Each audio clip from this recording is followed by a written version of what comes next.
Maio 15. 1 Samuel 17, verso 1a, 18, verso 4. Os filisteus reuniram seu exército para a batalha e acamparam em Éfes-Damim, entre Socó, em Judá, e Azeca. Em resposta, Saul reuniu as tropas israelitas perto do vale de Elá. Assim, os filisteus e os israelitas ficaram frente a frente em colinas opostas, com o vale entre eles. Então Golias, um guerreiro filisteu de Gate, saiu das fileiras do exército filisteu. Ele tinha 2,90 metros de altura. Usava um capacete de bronze e vestia uma couraça de escamas de bronze que pesava 60 quilos.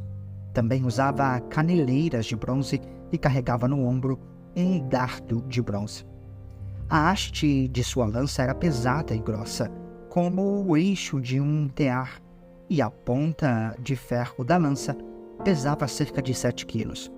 Seu escudeiro caminhava à frente dele. Golias parou e gritou para as tropas israelitas: "Por que saíram todos para a luta?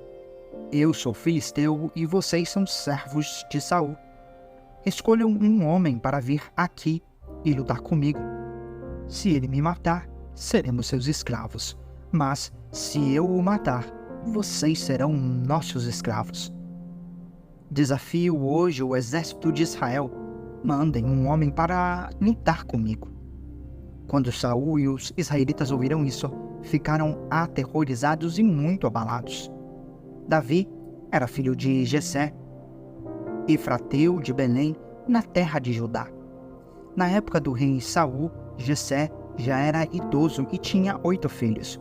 Os 3 filhos mais velhos de Jessé, Eliabe, Aminadab e Simeia, haviam se alistado no exército de Saul para lutar contra os filisteus.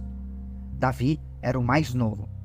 Seus 3 irmãos mais velhos seguiam o exército de Saul, enquanto Davi ia à frente para ajudar seu pai a cuidar das ovelhas em Belém.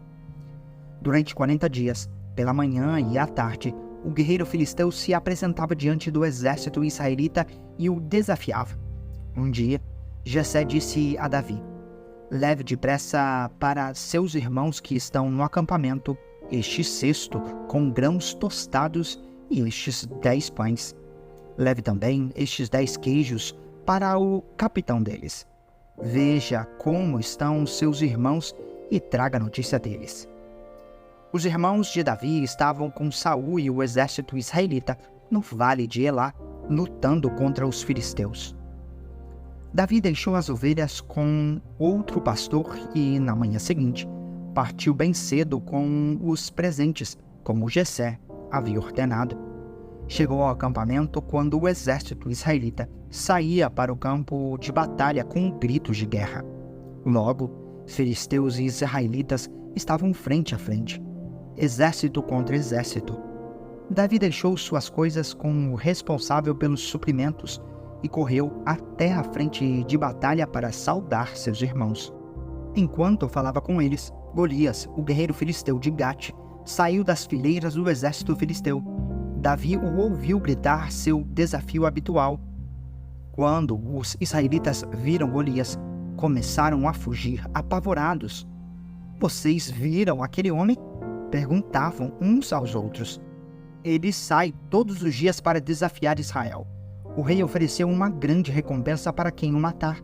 Dará uma de suas filhas como esposa e isentará toda a família dele de pagar impostos." Então Davi perguntou aos soldados que estavam por perto: "O que receberá o homem que matar esse filisteu e acabar com suas provocações contra Israel? Afinal de contas, quem é esse filisteu incircunciso para desafiar os exércitos do Deus vivo?"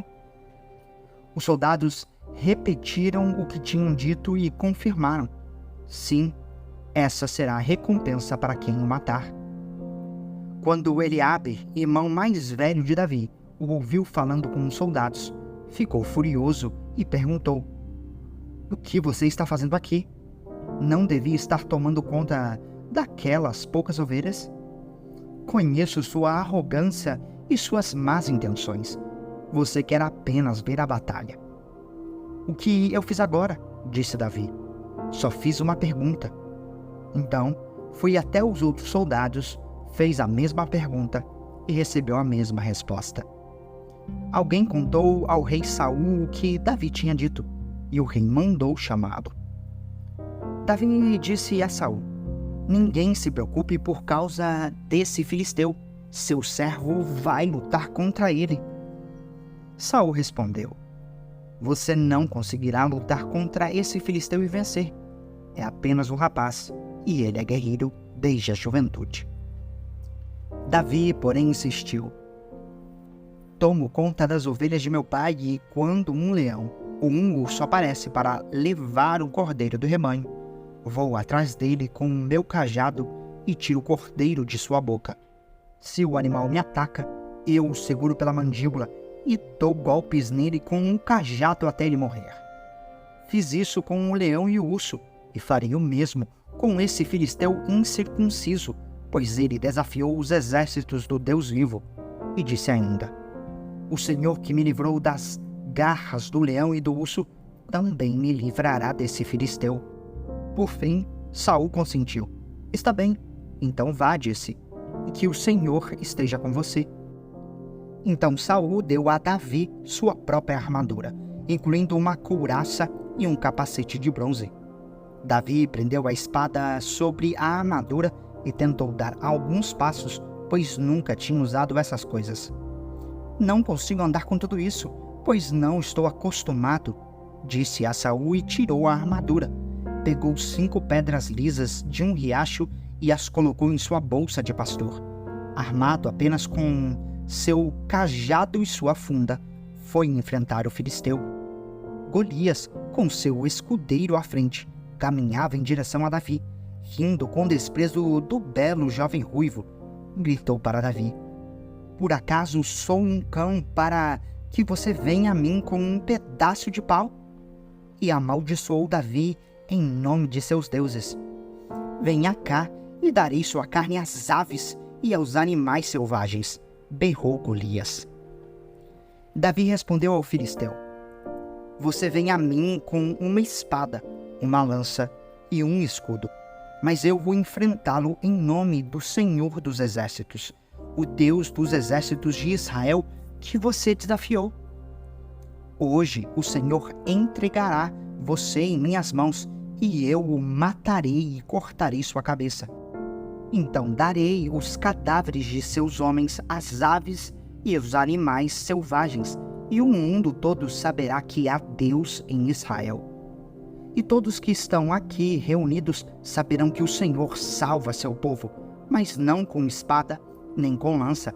A batalha é do Senhor, e Ele entregará vocês em nossas mãos. Quando o filisteu se aproximou para atacar, Davi foi correndo para enfrentá-lo. Enfiou a mão na bolsa, pegou uma pedra e atirou-a com a sua funda. A pedra acertou o filisteu na testa e ficou encravada ali, e Golias caiu com o rosto em terra. Assim, Davi venceu o filisteu e o matou com apenas uma funda e uma pedra, pois não tinha espada. Em seguida, correu até o filisteu, puxou da bainha a espada dele e a usou para matá-lo e cortar-lhe a cabeça. Quando os filisteus viram que seu melhor guerreiro estava morto, deram meia volta e fugiram. Os soldados de Israel e de Judá soltaram um forte grito de vitória e perseguiram os filisteus até Gate e até os portões de Ecrom. E os corpos dos filisteus mortos e feridos ficaram espalhados pelo caminho de Saarim até Gate e Ecrom. Então o exército israelita voltou e saqueou o acampamento abandonado dos filisteus.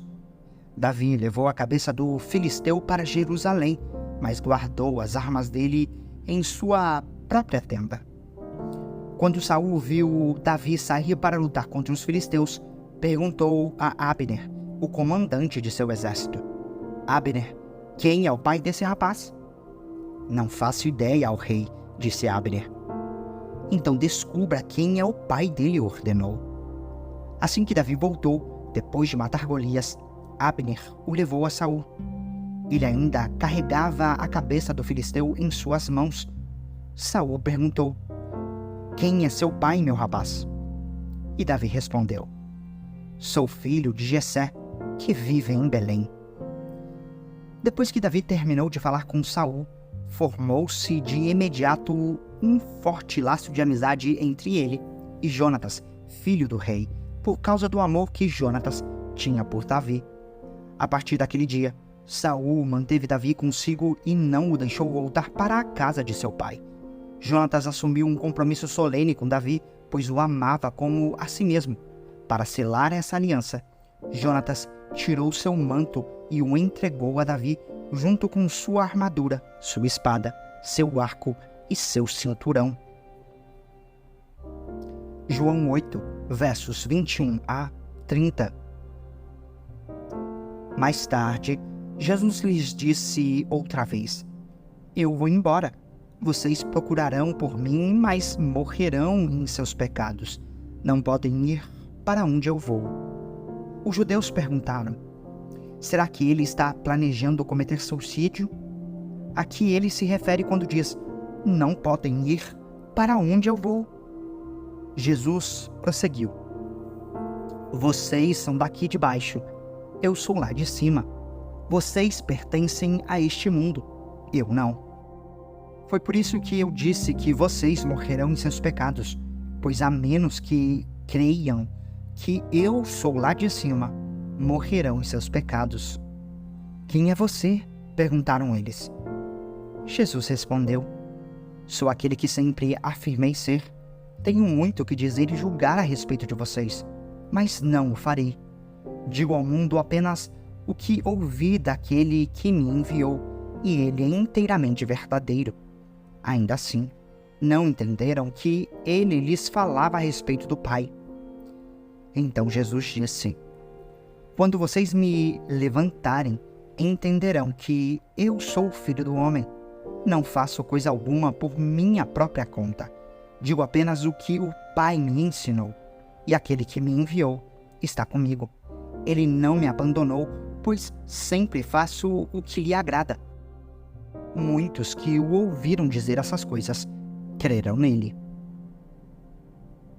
Salmos 111, versos 1 a 10. Louvado seja o Senhor, de todo o meu coração darei graças ao Senhor quando me reunir com os justos. Como são grandiosas as obras do Senhor, todos que têm prazer nele devem nelas meditar. Tudo que ele fez revela sua glória e majestade. Sua justiça permanece para sempre. Ele nos faz recordar suas maravilhas. O Senhor é compassivo e misericordioso. Dá alimento aos que o temem. Lembra-se sempre de sua aliança. Mostrou seu poder ao seu povo, ao lhe dar as terras de outras nações. Tudo o que ele faz é justo e bom. Todos os seus mandamentos são confiáveis, são verdadeiros para sempre. Devem ser obedecidos com fidelidade e retidão. Ele pagou o resgate por seu povo, garantiu para sempre sua aliança com eles. Seu nome é santo e temível. O temor do Senhor é o princípio do conhecimento. Todos que obedecem a seus mandamentos mostram bom senso. Louvem-no para sempre. Provérbios 15, verso 11. A morte e a destruição nada escondem do Senhor, quanto mais o coração humano.